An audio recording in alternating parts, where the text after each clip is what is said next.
misaotra anao Jeso malalo satria zao fotoana mamizao ianaranay antongotrao izahay izay mpianatrao koa mitenenare Jeso malalo izahay iaino tsaranao ka iroteny avy aminao itoetra betsaka ao amponay ao koa mitenenare Jeso malalo izahay iaino tsaranao ka iroteny avy aminao itoetra betsaka ao amponay ao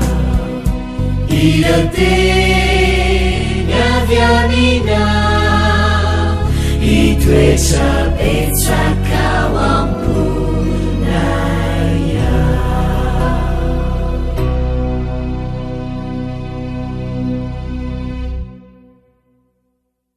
Miarabanao indray ry namako mpiara-mianatra tsy mpiara-miaino izao fianarana ny ten'Andriamanitra izao.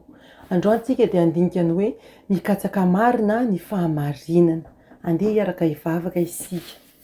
Rainay tsara sy masina indrindra tsy any an-danitra manatona anao izay amin'izao fotoana izao satria te hikatsaka ny marina sy ny fahamarinana. Mety izy ianao hanala ny fahotana sy ny fahadisoanay ka hanjaka te-ponay ianao amin'ny alalan'ny fanahy masina ary hampafantatra anay ny fahamarinana rehetra. Ta io ny fotoana rehetra sy ny fiainanay amin'ny anaran'i Jesosy. Amen.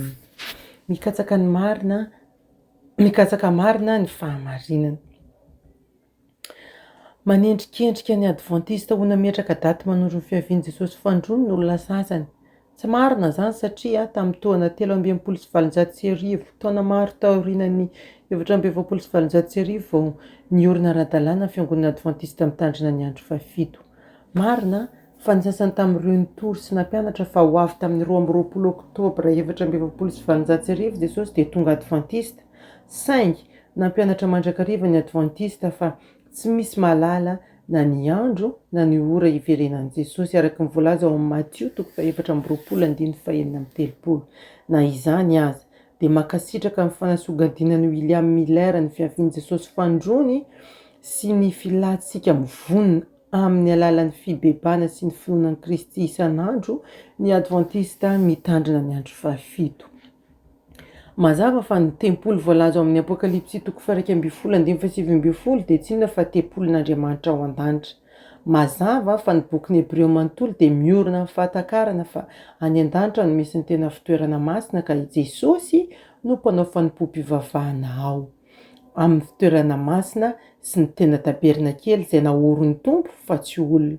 Koa tsy mety hanana ny heviny marina ny fitoerana masina tany an'hevitra raha tsy raisina amin'ny mahendriky ny endrika sy aloko ny zavatra any an-danitra azy.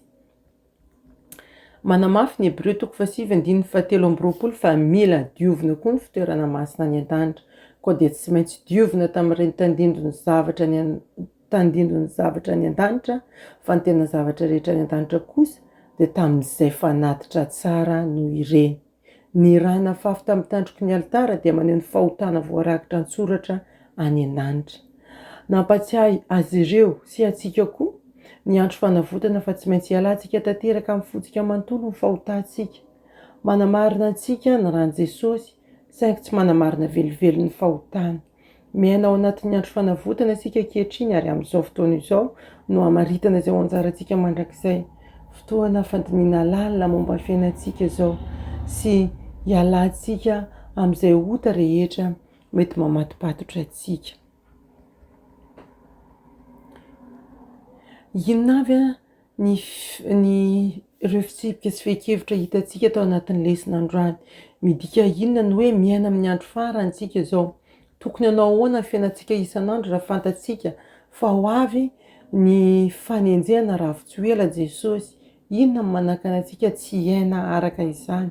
Izay indray ny lesonantsika izay vao miha-maneho ny fahamarinana sy manamafy fa tsy misy mahafantatra na ny andro na ny ora saingy na nakasitraka ny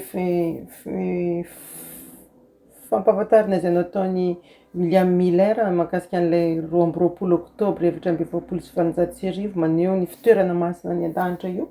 Ny fiangonana adventiste mitoana antsika hiomana satria miaina ao anatin'izany andro mafanavodana zany isika amin'izao fotoana izao. Mila ialantsika sy ifonantsika amin'ny votsika tanteraka ny vahotantsika ka dia andehantsika hiaraka hivavaka ary mba ho saintsy saintsika isan'andro izany, tsy ho variana antsika amin'ny fiainana mandalo ity.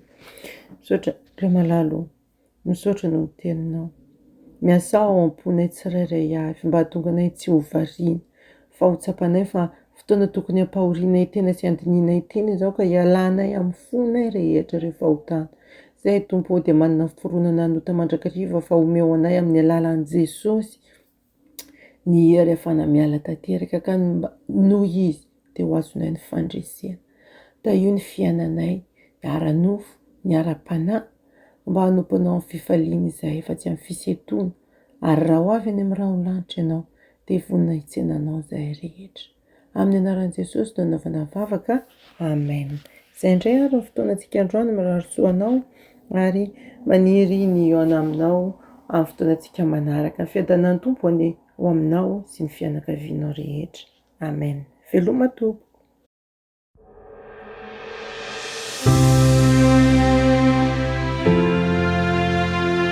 Mianatra eo an-tongotry Jesosy isan'andro.